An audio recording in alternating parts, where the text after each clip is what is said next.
Estamos de volta com Ponto de Vista. Ponto de Vista volta.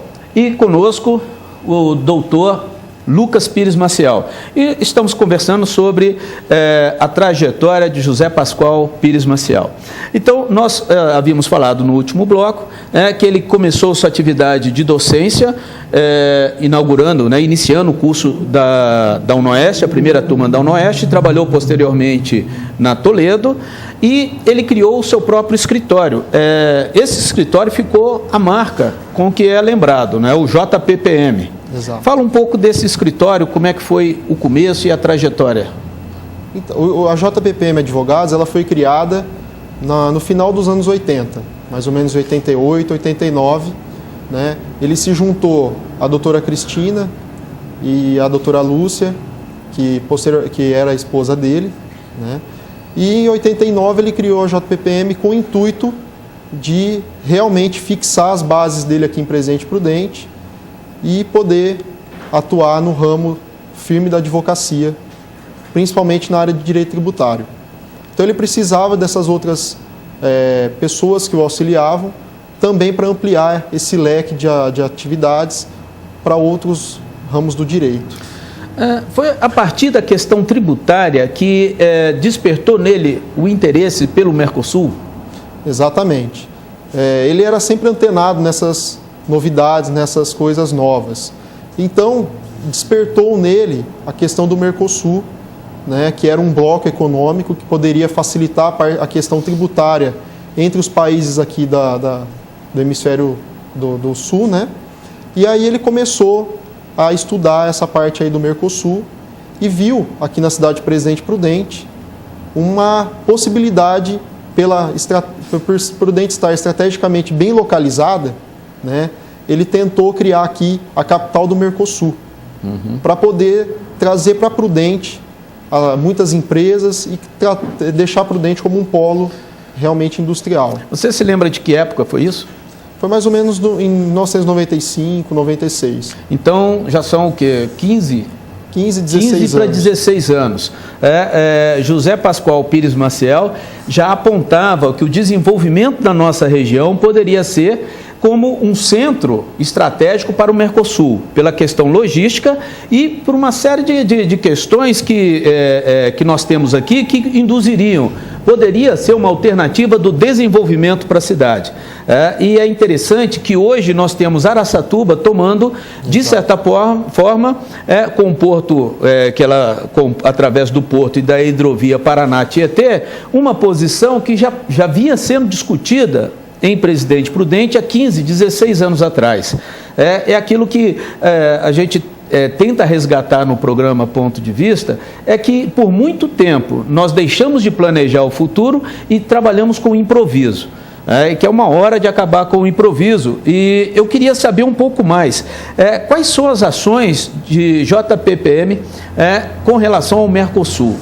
Na época que ele começou a estudar essa questão do Mercosul, ele fez uma coluna em parceria com o jornal Imparcial, intitulada de É Tempo de Mercosul.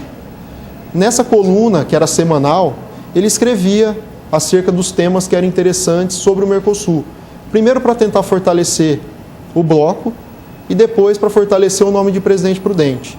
Foi então, com relação a esse assunto do Mercosul, que ele criou aqui na cidade de Presidente Prudente, em parceria com outros grupos, outros órgãos, alguns eventos, que era o Tecnocorte, o Tecnoleite, que na época tentavam fazer com que Presidente Prudente pudesse se tornar referência na questão do Mercosul. Então foi uma luta que ele tentou, desde meados do século passado, no final do século passado, trazer para Presidente Prudente já como um visionário que ele era, para tentar realmente transformar Prudente numa potência. E nisso, a atividade acadêmica ajudou bastante, porque ele fez uma série de seminários sobre o Mercosul e mais uma questão humanitária de caráter internacional, que eu acho muito importante, que foi a questão do Timor-Leste. ele conseguiu trazer para Presidente Prudente um debate internacional de primeira grandeza na época, que era um movimento de libertação ou de independência. Eu digo de libertação porque havia até a questão da escravidão era presente no Timor-Leste.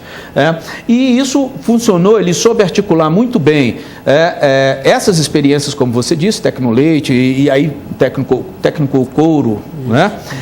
Uma articulação interessante entre setores produtivos, entre os centros de conhecimento e atividade profissional, como profissional liberal. E a isso agregou também as questões humanitárias. Fala um pouco sobre essa experiência do Timor-Leste. Juntamente com esse trabalho do Mercosul, em meados de 97, começou-se a discutir a questão do Timor-Leste aqui no Brasil. E ele teve essa visão também de poder, juntamente com o trabalho que ele exercia na Toledo como professor, de interagir com os alunos e poder deixar essa discussão passar das bases só de Prudente e tomar o nível internacional. Então ele entrou em contato com na época ele não era ainda presidente, o Xanana Guzmão, né, que era do Timor-Leste, e também com o José Ramos Horta, que na época até foi conversado entre o Nelson Mandela e o José Ramos Horta para articular essa questão da independência do Timor-Leste, que era dominado pela Indonésia. Então ele, como era lutador pelos direitos sociais, humanitários, ele tentou, a partir aqui do Presidente Prudente, levar a nível internacional essa discussão.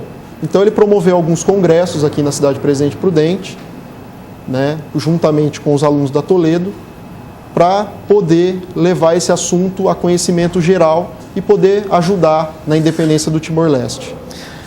Uma coisa que eu acho interessante é que houve até produção de trabalhos científicos aqui na cidade voltados, na área do direito, voltados para a questão do Timor-Leste. Eu não sei se foram orientados por ele ou se foram inspirados no trabalho que ele desenvolveu aqui na região.